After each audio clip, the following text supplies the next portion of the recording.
سلسلہ ہدایت، قرآن، سنت اور اہل بیت علیہم السلام میں خوش آمدید۔ آج ہم قرآن مجید کی ایک بہت ہی خاص سورت پر بات کریں گے، ایک ایسی سورت جو نبی اکرم صلی اللہ علیہ وآلہ وسلم کے گھر کے ایک ذاتی واقعے سے شروع ہوتی ہے، اور پھر وہاں سے خاندان، ذمہ داری اور یہاں تک کہ ذاتی نجات کے بہت بڑے اصولوں تک پہنچتی ہے۔ بالکل، یہ ہے سورت التحریم، قرآن کی 66ویں سورت۔ التحریم، اس کا مطلب کیا ہے؟ التحریم کا مطلب ہے حرام کرنا، اور یہ نام پہلی ہی آیت سے لیا گیا ہے۔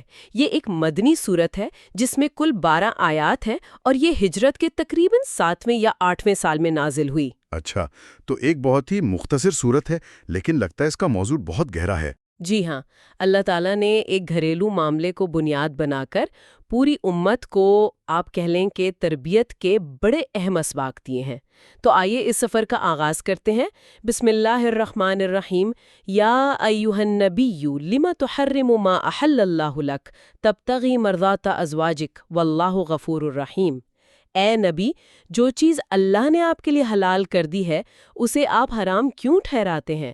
آپ اپنی ازواج کی مرضی چاہتے ہیں، اور اللہ بڑا بخشنے والا، رحم کرنے والا ہے۔ یہ آیت تو براہ راست نبی اکرم صلی اللہ علیہ وسلم سے مخاطب ہے۔ اس کا پس منظر کیا تھا؟ جی، اس کا پس منظر بڑا دلچسپ ہے۔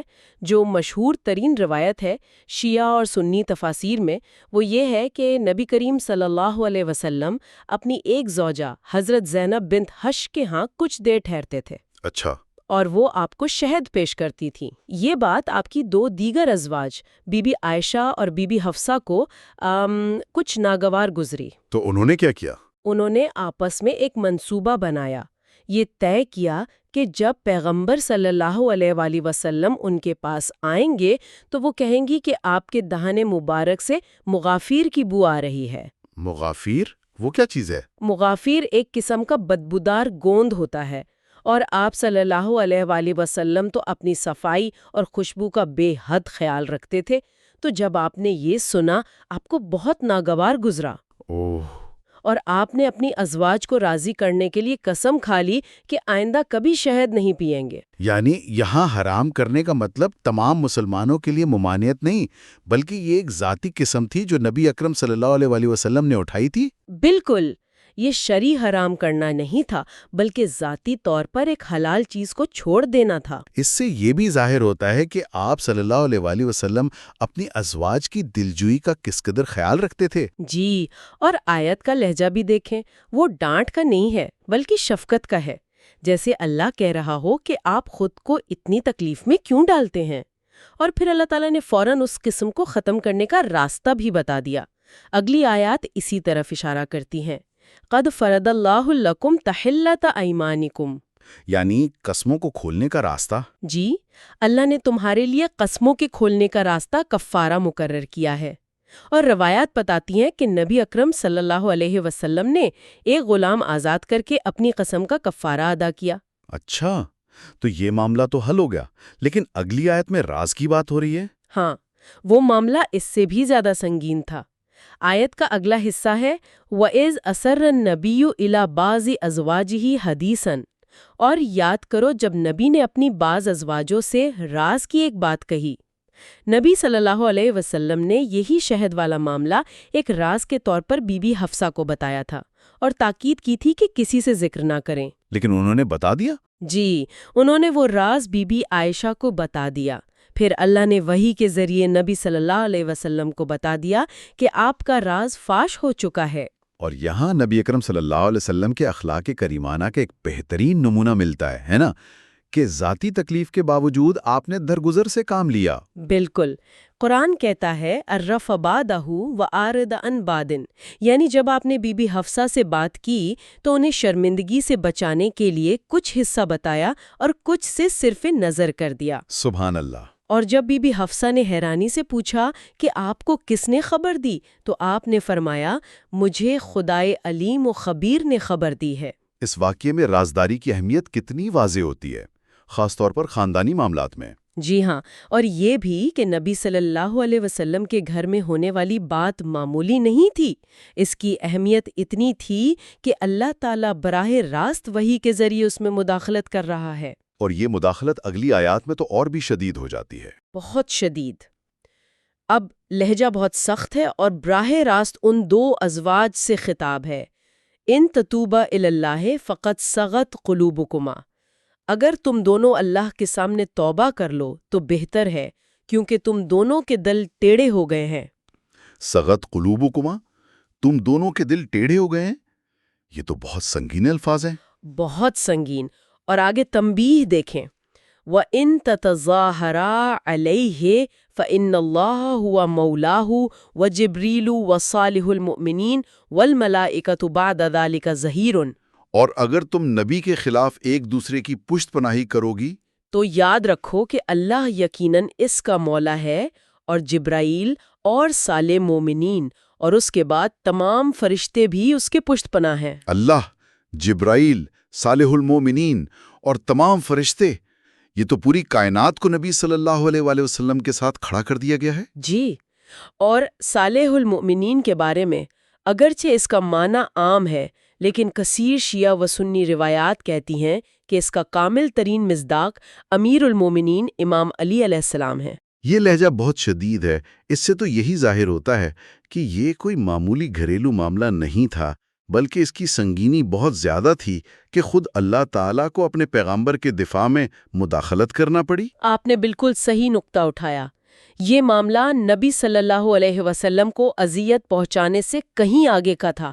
یہ نبوت کے منصب اور اس کے احترام کا معاملہ تھا، اور تنبیہ یہی ختم نہیں ہوتی۔ اگلی آیت میں تو طلاق تک کا اندیا دیا گیا ہے۔ عَسَىٰ رَبُّهُ إِن طَلَّقَكُنَّ أَن يُبْدِلَهُ أَزْوَاجًا خَيْرًا مِّنكُنَّ، بعید نہیں کہ اس کا رب تمہارے بدلے اسے تم سے بہتر بیویاں عطا فرما دے۔ جی، ایسی بیویاں جن میں مسلمات، مومنات، قانتات جیسی صفات ہوں۔ اس سے تو یہ پیغام بالکل واضح ہو جاتا ہے کہ صرف نبی کی بیوی ہونا بذات خود کوئی فضیلت یا نجات کی ضمانت نہیں ہے۔ اصل معیار تو ایمان اور عمل ہے۔ بالکل، اور یہی نقطہ سورت کے آخر میں مزید کھل کر سامنے آئے گا۔ اچھا، تو اس مخصوص واقعے کے بعد اب قرآن گفتگو کا دائرہ وسیع کر رہا ہے۔ جی، اب خطاب نبی صلی اللہ علیہ وسلم کے گھر سے نکل کر تمام اہل ایمان کے گھروں تک پہنچ رہا ہے، اور یہی سورت کا مرکزی پیغام ہے۔ یا ایھا الذین آمنوا قوا انفسکم واہلیکم نارا، اے ایمان والو، اپنے آپ کو اور اپنے اہل و عیان کو اس آگ سے بچاؤ جس کا ایندھن انسان اور پتھر ہوں گے۔ یہاں ہر مومن پر دوہری ذمہ داری ڈالی جا رہی ہے۔ اپنی اصلاح اور اپنے گھر والوں کی اصلاح۔ بالکل، خود کو بچانے کا طریقہ گناہوں سے بچنا ہے، اور گھر والوں کو بچانے کا طریقہ ان کی تعلیم و تربیت ہے، امر بالمعروف و نہی عن المنکر ہے۔ یہ آیات تو ذاتی ذمہ داری کو خاندانی ذمہ داری سے جوڑتی ہیں۔ یہ بہت اہم نقطہ ہے کہ انسان صرف اپنی عبادت پر اکتفا نہیں کر سکتا، بلکہ اپنے گھر والوں کی روحانی تربیت کا بھی ذمہ دار ہے۔ اور پھر جہنم سے بچنے کا جو راستہ بتایا گیا ہے وہ بھی بہت گہرا ہے۔ آیت نمبر 8 میں فرمایا، یا ایھا الذین آمنوا توبوا الی اللہ توبۃ نصوحا۔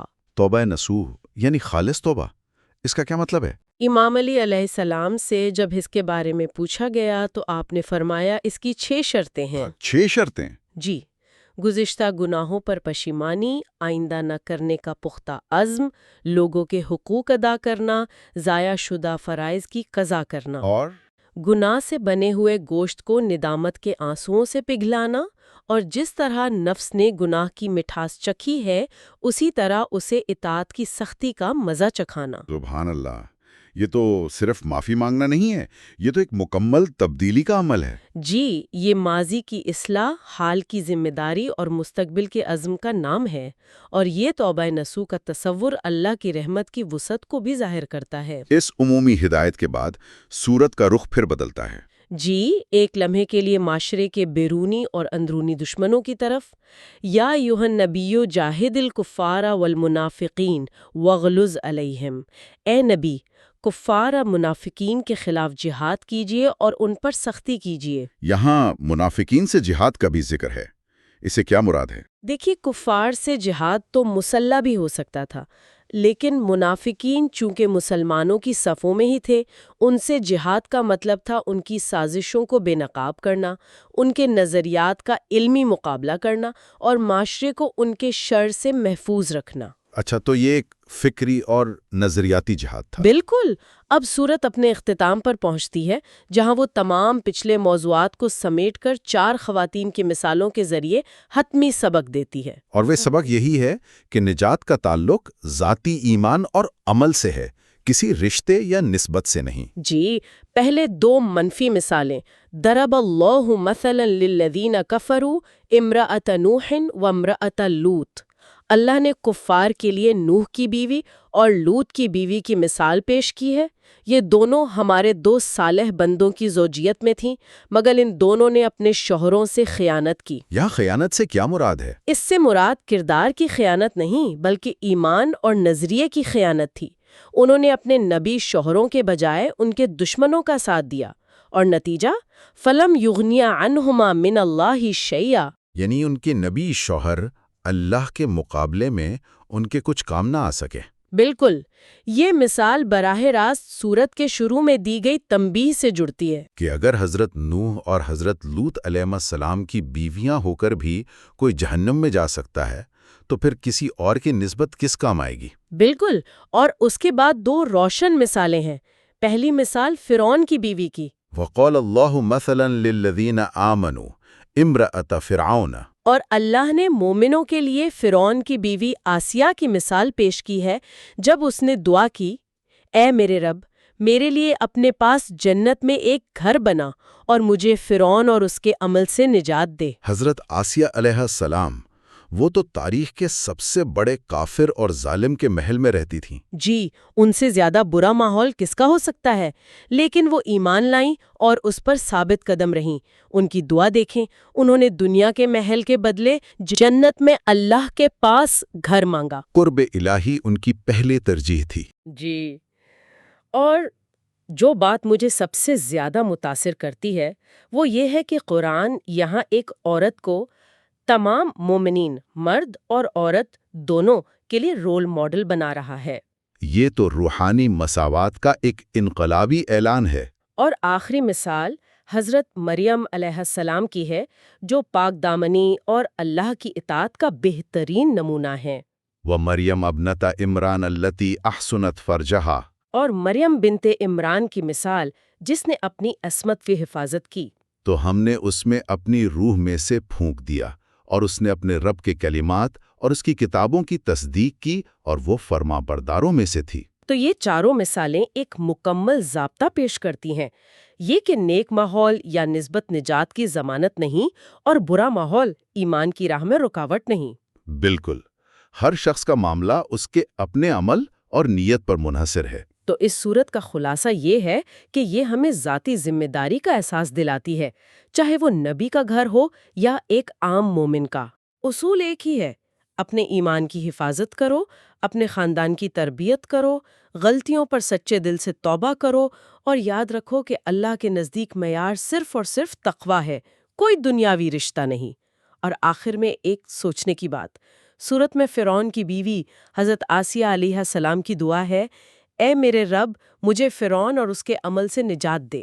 وہ ایک ظاہری فرعون سے نجات مانگ رہی تھیں۔ جی، ہم آج سوچیں کہ ہماری زندگیوں میں وہ کون سے نادیدہ فرعون ہیں جو ہمیں اللہ سے دور کر رہے ہیں؟ کیا وہ ہمارا نفس ہے، معاشرتی دباؤ، مال و دولت کی ہوس؟ کیا ہم بھی حضرت آسیہ کی طرح پوری شدت سے ان اندرونی فرعونوں سے نجات کی دعا مانگتے ہیں؟